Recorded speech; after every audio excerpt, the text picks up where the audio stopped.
besarnya sebenarnya kalau dipersingkat gitu ya, ini tentang kita akan membahas tentang self love gitu ya, mencintai diri kita sendiri. Nah, sejauh mana kita mencintai diri kita gitu. Kita lebih banyak mungkin gitu ya, lebih banyak mencintai orang lain bisa jadi gitu ya. Lebih mencintai pekerjaan mungkin, lebih mencintai dan lainnya di luar diri kita. Dan selalu kita mencari cinta-cinta yang lain gitu ya. Nah, yang terdekat di diri kita ini cinta sesungguhnya gitu ya. Kapan terakhir kita berkomunikasi, kita berdiskusi mungkin ya, terus saling sharing apa yang perlu kita lakukan, apa yang mesti tidak dilakukan di kehidupan ini gitu. Kita lebih banyak terlatih dengan bertanya apa yang seharusnya dilakukan, bertanya ke luar diri gitu ya. Dan selalu kita nggak pede dengan jawaban-jawaban yang ada di dalam diri kita. Nah, ketika ini terjadi, maka cenderung secara kepribadian pun jadi peragu gitu ya. Gitu. Oke. Nah, ini ada teman saya, Kavina. Malam, Kak. Halo Kavina, boleh bantu saya buat sharing-sharing nanti? Boleh, boleh. Boleh ya. Ya, Kita tanya jawab ya. oke. Oke, ini teman-teman, Kavina ini adalah teman saya, seorang logos fasilitator juga sama dengan saya. Eh Seorang counselor juga ya, Kavina ini. Kavina, ini kan kita ngebahas tentang memeluk diri kita gitu ya.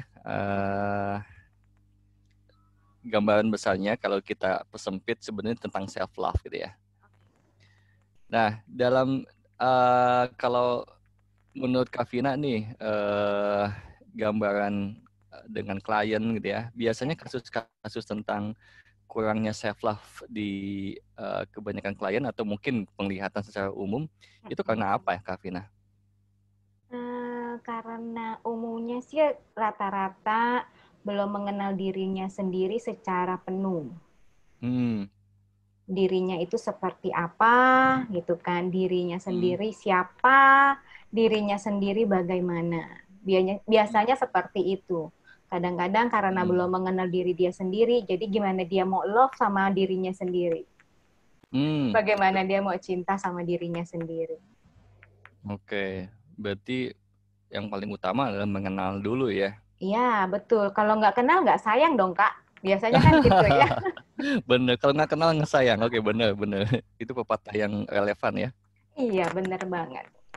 Oke, Kavina biasanya suka agak ini, Agak apa nih? apa? Agak narsis biasanya suka buka video. Oh, Suka. enggak ah, hari ini. Kenapa lagi pakai dasteran? Iya, betul. Ya sudah. Oke, menurut Kavina nih biasanya untuk kita lebih mengenal diri kita dulu tuh enter point-nya dari mana dulu nih Kavina? Interpointnya mengenal diri sendiri, percaya sama diri sendiri dulu pastinya kan. Hmm, Itu lebih yang pertama, kalau bukan diri kita yang percaya sama diri kita sendiri, bagaimana orang lain mau percaya sama diri kita? hmm, jadi percaya dulu ya. Iya, pastinya kan percaya dulu dari rasa sayang sama diri sendiri, terus lalu percaya sama diri sendiri. Hmm, Biasa seperti itu kan ya. Menurut Kak ya. Dani gimana tuh? Ya ini ada kasusnya gitu ya. Ternyata di start point-nya itu ada orang yang udah nggak percaya sama dirinya. Nah itu untuk ngebangkitin supaya dia percaya dulu itu gimana ya? Untuk supaya dia percaya dulu. Nah, kira-kira Hmm, kasusnya seperti apa dulu, Kak? ya Kenapa dia kasusnya bisa nggak percaya sama diri dia sendiri? ya Apa mungkin apa hidupnya pernah melakukan sesuatu dulunya gitu kan? Kita nggak tahu ya, gitu kan? ya merasa bersalah terus bisa Iya, jadi gitu betul. kan gitu. Mm-mm. Merasa bersalah itu kan terus Mm-mm. akhirnya keputusan ini salah, itu salah, itu kan. Jadi akhirnya nggak percaya lagi sama dirinya gitu. Nah, itu untuk ngebangun lagi, biasanya Kak Vina gimana tuh ininya tahapannya? Tahapannya ngebangun dia untuk percaya sama diri dia sendiri lagi. Biasanya ditanyain lagi tujuan hidup ke depannya. Ya kan? Apakah mau begini terus? Nggak mungkin dong kita mau melalui kehidupan ini cuma dengan memikirkan masa lalu kita gitu loh, dengan rasa kekurangan kita. Kita kan punya satu kelebihan lagi. Sebenarnya kan. Jangan satu yang menganggap diri, itu kan hanya diri kita yang menganggap kita punya perasaan itu kan hanya diri kita, tapi belum tentu orang lain melihat kita seperti itu. Oke, bisa jadi orang lain melihat kita ada punya potensi gitu ya? Iya, betul. Iya sih, memang ini perlu kasus per kasus sih ya. Jadi iya, bener. Soalnya bahasanya agak bingung ya kadang-kadang. Ada case-nya dulu biasanya sih. Nah itu teman-teman, jadi memang ini kesempatan nih gitu kan, ada Kak Vina juga gitu kan. Saya bisa saling sharing di sini. Apa sih yang dialami teman-teman misalnya tentang self love gitu ya? Apakah teman-teman ini pernah membenci dirinya gitu misalnya gitu ya? Apakah pernah juga menyalah-nyalahkan dirinya gitu kan, dan lain sebagainya. Ini penting banget soalnya. Gitu ya Kak Vina ya? Betul. Kenapa harus menyalahkan diri sendiri? Iya, kenapa ayo? Ayo, kenapa? Iya, kenapa ya gitu kan? Tapi ya faktanya ada yang begitu ya. Betul, ada. Cuma pasti ada faktor-faktornya. Kenapa dia harus sampai menyalahkan diri dia sendiri? Oke, Kak Vina, thank you ya. Nanti thank you, Kak Dani. Tolong pancing saya dengan pertanyaan-pertanyaan nanti ya. Baik, siap. Siap dikepoin sama Mama Vina. Siap. Oke, teman-teman, ini juga kenapa saya angkat, karena beberapa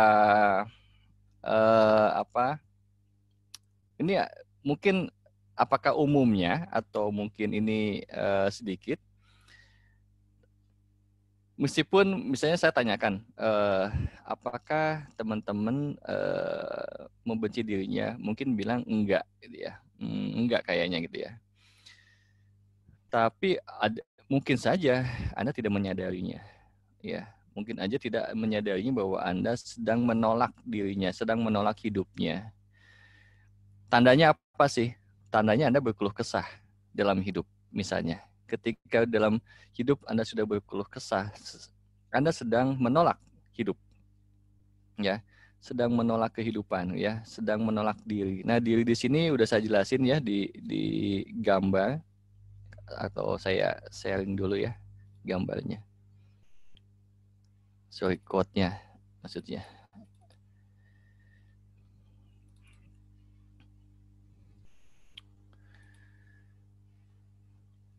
Oke, dengan pertanyaan awalnya misalnya, adakah yang membenci dirinya, ya? Atau adakah bagian dirimu yang kamu benci? Ada nggak? Nah, dirimu tuh apa? Dirimu tuh tubuhnya.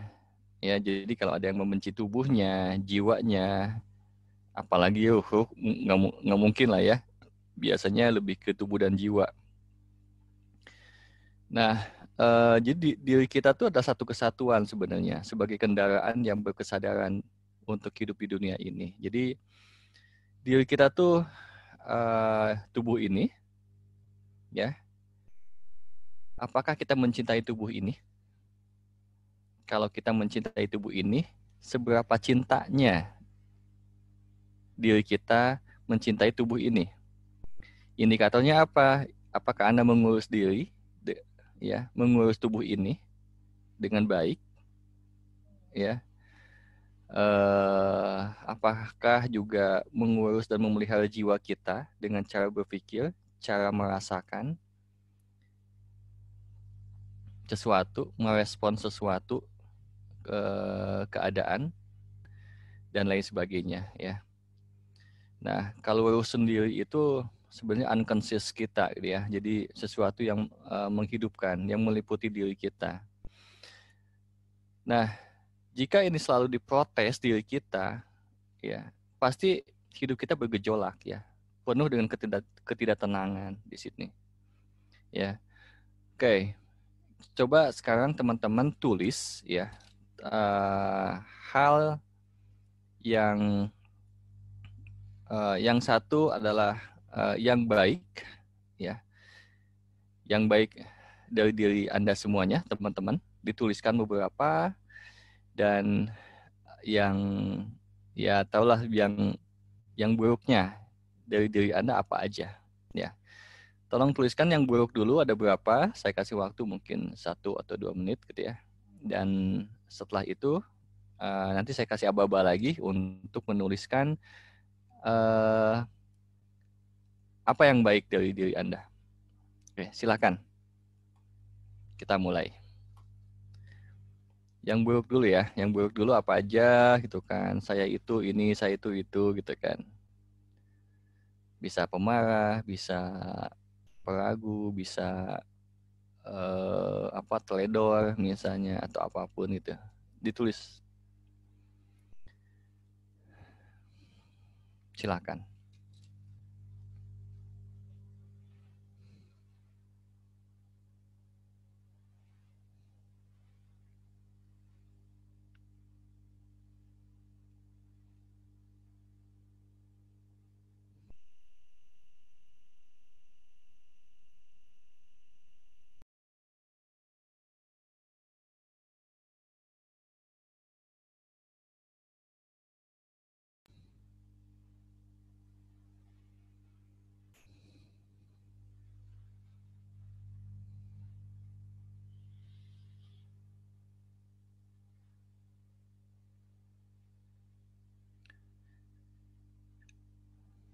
Sudah?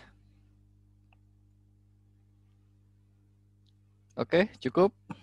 Sekarang beralih 1 menit menuliskan apa yang baik dari diri Anda.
Oke, 1/2 menit lagi.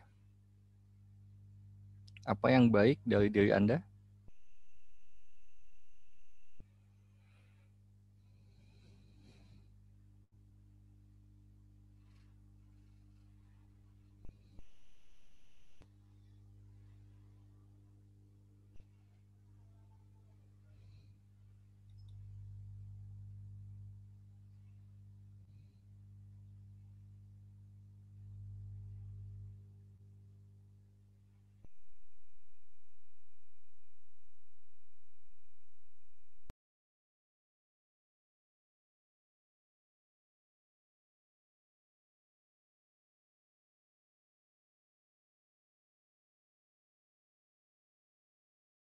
Oke, cukup. Oke, disebutkan di chat tolong yang baiknya berapa poin, yang buruknya berapa poin. Silakan di chat, diketik yang baiknya berapa poin, yang buruknya berapa poin.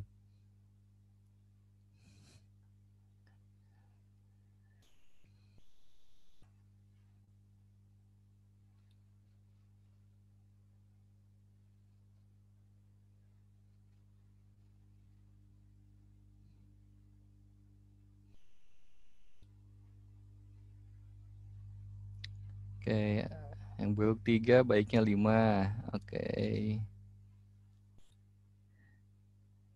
Kang Habibie berapa?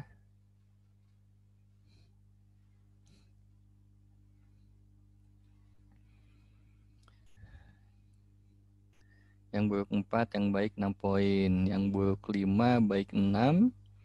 Yang baik 5, buruk 4. Yang baik 6, buruk 5. Buruk 3, baik 4. Oke, baiknya ada 7, buruknya 5. Buruknya 3, baiknya 3. Oke, buruknya 4, baiknya 4. Seimbang gitu ya. Buruknya 3, baiknya 2. Oke, baiknya 6. Baiknya 6, baiknya 1. Gimana Kang Emil? Buruknya 3, baiknya 12. Buruknya 4, baiknya 2. Keburukan 5, kebaikan 4. Oke. Yang baiknya 2. Yang kurang baiknya 4. Oke.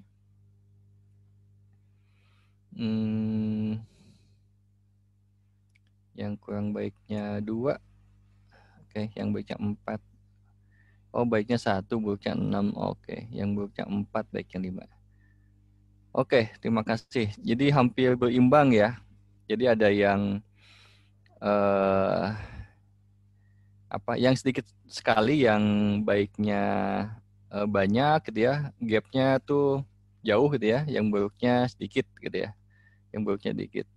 Terus ada yang seimbang atau ada yang hampir 50-50 di situ ya. Ada yang buruknya lebih banyak gitu ya. Buruknya lebih banyak, baiknya 1. Oke. Oke, teman-teman. Nah, ini dari mana sih nilai-nilai itu? Oke, jadi ini ada sebuah pola ya. Sebuah pola dalam kebiasaan kita fokus. Ya. Ketika kita lebih banyak fokus kepada hal-hal baik, kita akan lebih banyak mengutarakan hal-hal baik di antara kita, ya, di diri kita. Meskipun kita juga mengakui, misalnya ada hal-hal yang kurang baik di situ, tapi orang yang punya pola pikir atau pola fokusnya itu ke hal-hal yang baik, dia cenderung akan langsung mengubahnya kepada hal yang baik. Misalnya kalau saya, saya teledor, misalnya saya teledor misalnya, teledornya langsung ngeh dan kalau begitu saya akan lebih menyiapkan sesuatunya lebih teliti misalnya gitu. Ya, sehingga langsung beralih ke hal yang telitinya ya. Tapi kalau banyak yang dicatat itu adalah hal-hal yang buruk, jangan-jangan Anda sering fokus ke situ dan menyesali dan menyalahkan terus-menerus ya. Nah, ini yang saya maksud, salah satunya adalah Anda sedang membenci dirinya sendiri. Ya, membenci dirinya sendiri atau memeluk atau lagi menolak hidupnya itu. Nah, apapun yang terjadi akhirnya Anda mau ikut kemanapun, ketika energinya itu fokusnya itu masih ke sesuatu yang salah terus menerus, nggak bisa berubah nasibnya, ya. Karena apa? Karena intention dan atensi kita itu ke sesuatu yang kurang saya apa ya, kurang saya apa ya, kurang saya apa. Selalu begitu. Ingat ya pelajarannya bahwa energi itu akan mengalir kepada yang kita fokuskan, yang kita perhatikan.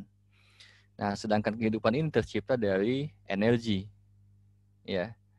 Jadi kalau selalu kita fokus kepada yang salah, ya, yang kurang dari kita, dan seperti yang dijelaskan nanti mungkin ya, bahwa diri ini bukan hanya bukan diri ini saja. Diri ini itu adalah bahwa diri Anda itu ada diri saya juga, ya. bahwa pasangan, anak, dan semuanya semesta ini juga ya, pemerintahan yang sekarang juga misalnya dia dan lain sebagainya, itu adalah diri kita juga. So kalau gitu, kalau kita selalu berfokus kepada apa yang kurang, apa yang salah, apa yang kurang, apa yang salah, Anda secara tidak sadar sedang fokus kepada kekurangan dan kesalahan terus-menerus, menjadi sesuatu yang powerless. Ya. Jadi di sini bukan hanya fokus kepada diri kita tuh ini yang di sini saja bukan, tapi semuanya, ya. Misalnya Anda sedang iri sama orang lain, misalnya Anda fokus kepada kekurangan-kekurangan orang lain, ya, membahas kesalahan-kesalahan orang lain di luar diri kita siapapun itu, gitu ya. Fokus ke situ. Apa yang terjadi? Yang terjadi adalah kita lagi fokus kepada hal-hal yang salah. Ketika kita fokus kepada hal yang salah, maka akan tercipta lagi hal-hal yang salah itu. Anda tidak akan bisa mengubah jadi hal yang baik ketika Anda masih fokus kepada hal-hal yang salah. Ya. Terus ketika kita fokus juga kepada hal-hal yang kurang, maka yang tercipta adalah hal-hal yang kurang. Anda tidak akan mungkin berubah hidup Anda, ya, atau orang lain yang Anda protes misalnya, menjadi baik ketika Anda fokus kepada hal-hal yang kurang. Jadi nggak bisa. Makanya dari dulu, mau demo gimana pun, mau protes gimana pun, tidak menjadi baik kan. Ya, dari dulu demo tetap ada. Ya, mau berjuta-juta dulu juga ya, tahun 98 mau demo seperti itu, apakah berubah? Enggak juga kan. Karena yang diperlukan itu apa yang bisa kita perbaiki sama-sama. Ya, apa kita bisa bangun sama-sama, bukan energi yang dikeluarkan itu bukan energi apa yang salah, apa yang kurang, gitu ya. Selalu begitu, selalu protes dan protes gitu ya. Tidak begitu ya, tapi lebih fokus kepada oke, memang kenyataannya seperti ini, kontribusi apa yang bisa saya lakukan nih untuk memperbaiki ini. Bayangkan jika kesadaran kita sama-sama begitu dari dulu misalnya. Ya, saya, teman-teman semuanya begitu. Terus akhirnya berkolaborasi. Mungkin pada zaman sekarang udah damai gitu ya, udah saling memakmurkan tuh itu ya, saling bantu ya dan lain sebagainya. Tapi kalau energi yang keluarnya adalah energi protes gitu ya, itu energi kemarahan yang muncul, dan di situ ada semacam benturan-benturan pastinya. Dan benturan-benturan ini dari tahun, misalnya kalau kita start point-nya itu dari 98 ya dulu, misalnya kalau kita ngomongin tentang negara lah. Sampai sekarang masih berbenturan kan. Nggak ada jadi damai kan. Padahal dulu cita-citanya kena damai. Tapi nggak bisa kan. Sesuatu yang fokusnya damai, tapi dengan energi yang dikeluarkan tuh atensinya adalah sesuatu yang menjatuhkan, sesuatu yang lebih ke kemarahan yang terjadi ya itu akan bergulir, tidak akan terwujud. Seperti yang tadi ketika kita misalnya mau baik semuanya gitu ya, taruhlah rumah tangga misalnya, kita fokus mau baik siapapun, mau ibu ke anaknya, anak ke bapaknya gitu ya, atau ke pasangan, atau ke keseluruhan, atau perusahaan. Jika kita mau baik, ya fokusnya bukan hanya apa yang kurang, dan kita tidak melakukan apa yang perlu kita perbaiki. Ya, beda ya. Memang kalau kita bahas lagi ke 5 dimensi doa tuh dulu ya, perkataan itu memang masih mempengaruhi ya, sangat mempengaruhi. Karena ini pemaknaan ya. Jadi ketika kita fokus bilang misalnya dalam rapat nih misalnya, oke, apa yang kurang misalnya? Apa yang kurang? Apa yang kurang? Ya, apa yang salah nih? Apa yang salah dari diri kita? Apa Jadi yang salah salah dari, beneran ya, Kak? iya, jadi selalu fokus ke yang salah gitu ya, terus menerus. Tapi kalau fokusnya apa nih yang perlu kita perbaiki nih, apa yang perlu kita evaluasi sehingga kita jadi lebih berkembang lagi, energinya akan beda gitu ya. Dan rasanya kan mungkin teman-teman ketika saya bilang begitu juga beda kan frekuensinya. Gitu ya Kak Vina ya. Penasaran Kak, kenapa ya? Tapi kok masih banyak gitu, walaupun sudah tahu pengetahuannya sebenarnya kekuatan kata-kata, terus pengetahuan tentang mindsetnya itu sendiri ya. Mhm. Berarti, tapi kenapa masih sering banyak ya banyak banget gitu? eh Lebih kayaknya lebih enak mengatakan buruk, mengatakan kurang baiknya orang lain gitu Mhm. dibandingkan kebaikan itu sendiri. Kenapa tuh Kak kira-kira Kak? Ya, memang ada pola ya, pola yang sudah tertanam. Kalau kemarin dulu kita bahas, Kak Vina, mungkin teman-teman yang baru gabung juga, di otak itu ada yang namanya otak limbik. Ya, otak limbik itu menguasai diri kita tuh sampai 88%-nya, tapi dia tuh pusat emosi, ya. Jadi dia juga terhubung dengan otak mamalia sama reptil, ya. Jadi cenderung lebih mengarah, lebih suka hal-hal apa ya, sensing tentang kemarahan, gitu ya, tentang iri dengki, dan itu juga kan diajarkan dari kecil ya. Jadi nempel banget tuh ya tentang membanding-bandingkan ya. Itu kan dari mulai sejak kita kecil gitu ya. Belum lagi kita menyerap energi-energi bagaimana orang tua kita marah, bagaimana orang tua berekspektasi kepada kita, ya. Sedangkan ketulusan-ketulusan itu lebih minim gitu ya. Seolah-olah kayak gini, seolah-olah ya maaf nih gitu ya, sebagai seorang ibu misalnya kan, kadang-kadang menyusui anaknya, mengurus anaknya hanya sekedar kewajiban, ya. Tidak semua mungkin ya, tapi jangan-jangan Anda termasuk itu, jangan-jangan gitu ya. Misalnya menyusui karena ya kalau nggak tidak disusui mati misalnya gitu ya. Atau kalau nggak diurus, misalnya anaknya takut saya dinilai tidak menjadi ibu yang baik misalnya, gitu kan.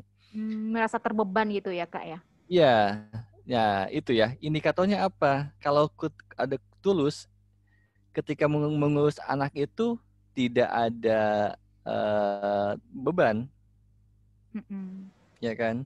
Tapi kan kenyataan faktanya banyak ya, gitu kan. Ketika kita menghadapi anak tuh dipandangnya sebagai beban, ya. Meskipun mungkin tidak diakui itu gitu kan. Tapi kalau coba deh kalau dicek-cek di yang ini kayak kayak beban gitu kan.